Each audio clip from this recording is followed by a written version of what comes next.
Hello ladies and gentlemen, and welcome back to my channel for another third-party unboxing and review. Now today we're going to be taking a look at the next release by Daftoys, being of course another version of Bane, except this time he's in his motorcycle outfit from of course the stock exchange Heist scene. Now I've been incredibly excited to take a look at this guy. The first Bane figure was absolutely outstanding, and of course I used him in conjunction with a Bison body. I will be doing the exact same thing this time, except the thing that I'm mixing up is the type of Bison body. I'm using an M34, whereas last time I used an M35, which is a little bit taller. A couple of people said Bane shouldn't be so tall and shouldn't be so bulky, so this time I've gone with the M34, both of which, in terms of the Daftoys Bane figure release and the Bison body, are in stock right now with toyswonderland.com, and the link for that is down in the description below. You can of course pick which Bison body you'd like to go with, but hopefully we'll be able to see which one looks better throughout the course of this review. And while you're down there, why not hit that subscribe and bell notification icon so you're notified as soon as brand new hot toys and third-party content goes live on the channel. Either way, what we're going to do now is get the box off the rotating turntable and do the unboxing. And here we have the box art for Bane himself. Daftoys have been a little bit naughty this time around. You can see there's a Batman logo up there, Bane on the side, and then the Dark Knight Rises down the bottom. This is an unlicensed figure. They really shouldn't be doing that, but then again, I'm not going to be the one to complain. It's a really nice image of the figure itself. Now, I was absolutely blown away last time with that previous release, and of course, it was brought to life with the inclusion of that M35 Bison body. Hopefully, the M34 will be big enough to sort of fill out the bigger jack and everything. Well, we will have to see throughout the course of this video. This is not going to be too much of an exciting unboxing segment, but as you can see, he does have his outfit in this little bag here, and we will pop this on the body, and then I'll cut to that, obviously, rather than actually showcasing the individual pieces themselves. He does come with his head sculpt as well, which you'll see on the body. He also does come with the exact same Dark Knight Rises cracked sort of cowl for Batman with the sort of water effect. I really do like the way this piece looks, and I did for the previous release as well. He of course comes with his black pairs of gloves, and then of course his boots as well. Either way, what we're going to do now is get all of the bits and pieces assembled onto Bane himself and take a closer look at the fully assembled figure. Now, just quickly before we do the fully assembled look at Bane, I thought I'd show you all the bits and pieces because some of these pieces won't be used in the final display. Let's take a look at the pants. As you can see, they're pretty much a carbon copy to what we got before. I really do like the detail on these. There are a lot of bits and pieces. These pads on the knees are really poofy, which gives him that more sort of bulky look. And of course, he does have that military style working belt as well. He also does come with this part that goes over the top of his jacket. It's more of a vest style piece. It can be loosened and tightened. You can see DCS Courier Service, but spelt incorrectly, unfortunately. Maybe they did that to skirt the licensing rules, but then again, they put Bane and the Dark Knight Rises on the front of the box, so I don't think Daftoys is all too concerned about that. I literally think that is just a spelling error. He does still come with this piece here, which I wasn't actually expecting, but it's like a baggie to put over his head to represent how he was at the start of the movie. He also does come with his leather style jacket, which is detailed really nicely. I love all the stitching and rivets and everything. This looks absolutely fantastic. He does of course come with his long sleeve shirt, which looks pretty much exactly the same as the previous release.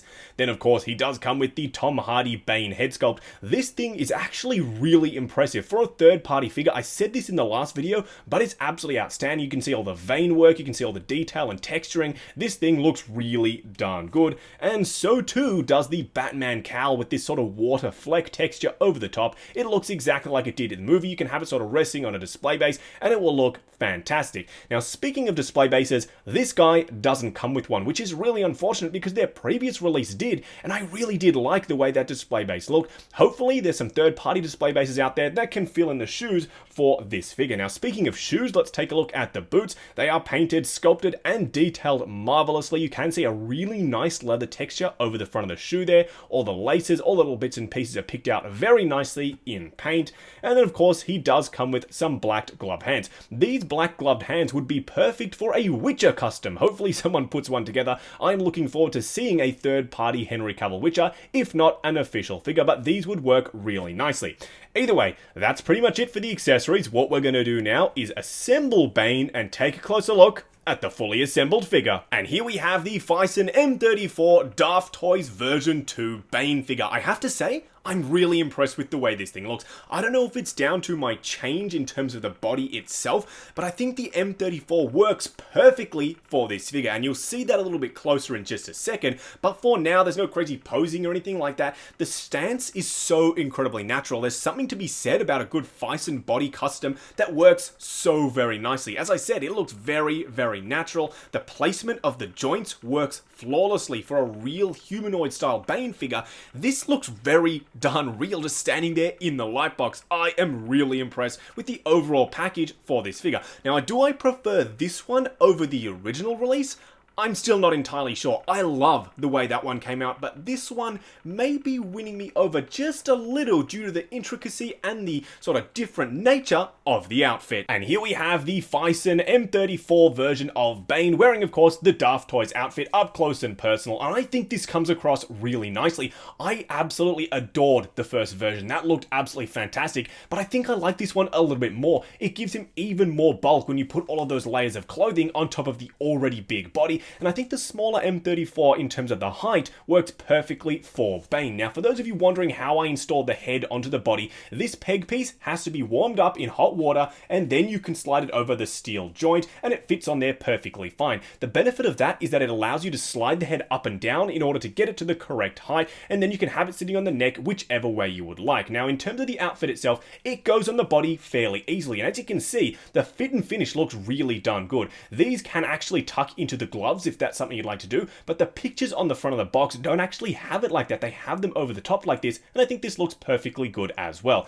Now, in terms of the belt and in terms of all of these sort of accessories that go over, they're all on here, but they are hidden by the various layers. But if you decide to remove bits and pieces, you can have multiple different looks for your Bane. I really do appreciate the sort of breadth of all the possibilities that you can have when you're displaying this Bane figure. Panning the camera down to give you a closer look at the rest of the outfit on Bane. As you can see, this guy is a chunky boy. He actually looks bigger in the legs than the M35 version that we did previously, and I think that's down to the padding that we have on the front here. It really bulks out the legs quite nicely. I don't know if Daftoys were already planning on doing this for their second release, but I think this looks a little bit better in terms of the legs themselves compared to that original figure. I really do like the way this comes across. The pants are a little bit clean for me though. I would have liked some weathering here and there, but for now they still look really darn good. They tuck into the boots really nicely, and for those wondering if the fit will differ between the M34 and M35, there's a little bit of length still in the pants, so you can get that bigger body into this outfit perfectly fine, even though I think the M34 is perfectly serviceable. The boots, it look absolutely fantastic as well. They fit on there really nicely. The paintwork, as I said in the accessory segment, look really darn good. Overall, I really like how this thing has come together, especially with those more bulky look to the pants. Now, for a quick side-by-side comparison between the two Daftoys versions of Bane, as you can see, there's a little bit of a height difference between the two. Which one do I prefer? I really don't know. I'm leaning towards the new M34 Bison one. Maybe that's because it's new and I really do like the different look for the outfit. We've seen the other version of Bane a bunch of times by Hot Toys, Fire Toys, and now of course Daftoys, whereas this one we haven't really seen done as much, and I really do appreciate that Daftoys has gone out on a limb and released two different versions of the same character. It's not often that we get that, two different looks from third-party companies, maybe with Hot Toys, but when it comes to third-party stuff, we usually get the same thing. We get one, maybe a re-release, and that's it. Whereas Daftoys have, as I said, gone out on a limb and done two different versions, and I really do like the way this new one looks. Now, just going over articulation on this Bison version of Bane. This is pretty much what you'd expect from any Bison type body. It is a little bit hindered though because of the nature of the outfit. He's of course wearing a leather jacket, big bulky pants, and there are a couple of layers on there, so do bear that in mind. Either way, you will be able to probably push yours a little bit further than mine when you get yours in hand. I'm just wary of the outfit. I don't want to damage anything, so I'm going to be a little bit more careful. Starting off with the head sculpt itself, there is a huge range of motion out of that. That gets a lot of movement, and I really do appreciate how much you can get out of just that single joint there. Now, in terms of the arms themselves, they go out, they of course go forward, and because of the jacket, as you can see, a little bit of a hindrance there, but I'm sure you can futz around and work with it to get a little bit more movement. Now, he does have a swivel at the bicep, he's got a pretty darn decent bend at the elbow there, and of course he does have a traditional 1/6 scale Bison type joint at the hand as well. Now, the torso also affords a pretty decent range of motion. He can crunch really far down. That's a huge level of crunch. He can also sort of pivot and swivel. You got a bunch of movement in the torso itself. Then, of course, moving down to the legs, they go forward to about there before they start getting a little bit hindered by the outfit. They can go out to about there. Again, a little bit more hindrance from the outfit itself. And you do get a really decent bend from the knee itself. It goes pretty much all the way up before it starts getting a little bit hindered. Then, of course, you do have a swivel, a little bit of movement side to side from the boot, but because it's one fixed solid piece, it is a little bit hindered as well. Just wrapping up on the second version of the Daftoys Bane, of course, on the M34 Bison body. Now, I said throughout this review that I don't know which one I prefer out of the two, but I think I've made my choice. I do believe this one is now my personal favorite Bane. I know it's just a new figure, that's why I like it more. I really don't think that's the case. I like the fact that it's a different look for Bane. I know it wasn't in the movie a hell of a lot, but we haven't really gotten as many versions from third-party companies for this look, and I really do like the way it looks. Don't get me wrong, I absolutely love the standard look for Bane, especially on that M35 Bison body. A lot of people said it was too big, but that's sort of the idealized version of Bane. He is a huge